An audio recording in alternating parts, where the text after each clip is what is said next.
Je vous emmène aujourd'hui à l'atelier d'Eugène Delacroix dans le quartier latin.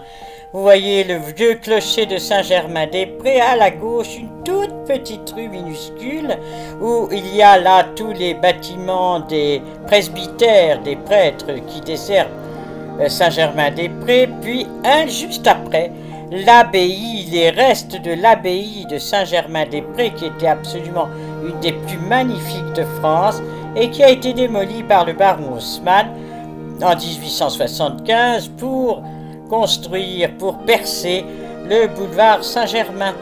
Tournons le dos à cet bâtiment de la Cato maintenant et voilà la toute petite rue de Fürstenberg avec la place. Une place avec ses 4 platanes, son réverbère au milieu et tout autour des bâtiments de toutes hauteurs différentes.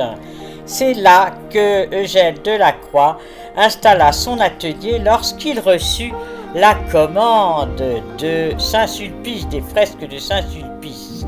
Voilà ici le porche d'entrée et les portes en noir que vous voyez au milieu du bâtiment sont l'entrée de l'appartement.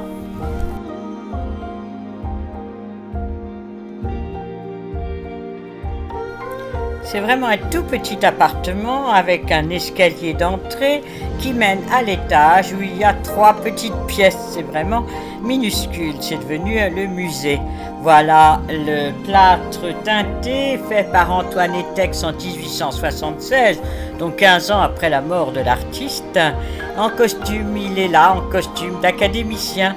Puis là, c'est son autoportrait qu'il fit vers 1860, quelques années avant sa mort. Et à côté, Jeanne-Marie dite Jenny Le Guillou, qui était sa gouvernante de 1840 à 1863. C'est aussi sa maîtresse, il l'aima énormément. Et elle resta avec lui et fut son héritière.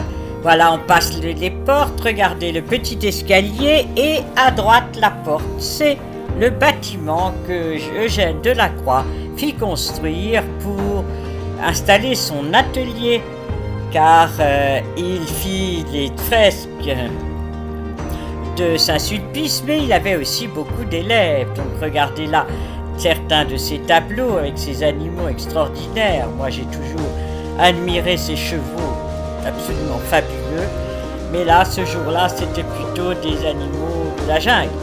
Voilà le Delacroix en marbre là-haut.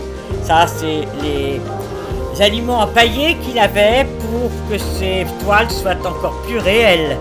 Le chevalet. Et je ne résiste pas à l'envie de vous mettre les fameuses fresques de Saint-Sulpice qu'il fit à cette époque. Regardez ici le Saint-Michel qui terrasse le dragon et de l'autre côté le combat de l'ange et de Jacob. Regardez là, on voit que c'est très oriental avec tous les objets qu'il a rapportés du Maroc. Enfin, c'est vraiment la synthèse de toute la vie de notre Eugène Delacroix. Regardez l'escalier, on descend maintenant dans le jardin. Dans ce jardin où il rencontra beaucoup de monde, Baudelaire, Victor Hugo, Théophile Gautier, Georges Sand, Alexandre Dumas, Ingres, Gros, beaucoup d'autres peintres, car il était vraiment la tête de file des romantiques. Depuis 1855, il était tellement célèbre que tout le monde venait le voir. C'est l'année où il reçut la Légion d'honneur, il fut élu à l'Institut de France. Enfin, c'est vraiment là le summum de sa vie, la fin de sa vie. En 1861, il finit ses fameuses fresques, il est épuisé. Regardez, là c'est son jardin, là c'est les légumes, parce qu'il avait ses carottes, ses poireaux et ses navets pour faire ses soupes. Voilà, et ça a été reconstitué en 2012, donc voilà le jardin comme il était à l'époque de l'artiste. 1861, il finit les fresques, mais il est épuisé. Entre le froid et l'humidité de l'église, il est fatigué et il revient dans son atelier où il meurt en 1863, donc 2 années plus tard. Je suis très heureux de vous avoir montré cet endroit qui est très difficile à trouver, qui est complètement un havre de paix au cœur du quartier latin, mais à l'entrée très difficile à trouver. La première fois que j'y étais allée, c'était lorsque j'étais étudiante à l'école du Louvre vers 1970, c'était hier. À l'époque, c'était totalement abandonné et je vois que maintenant, c'est tout à fait superbe, le jardin est magnifique et l'atelier bien mis en valeur. Donc je vous laisse là et je vous dis à bientôt pour une autre visite dans un autre lieu magique.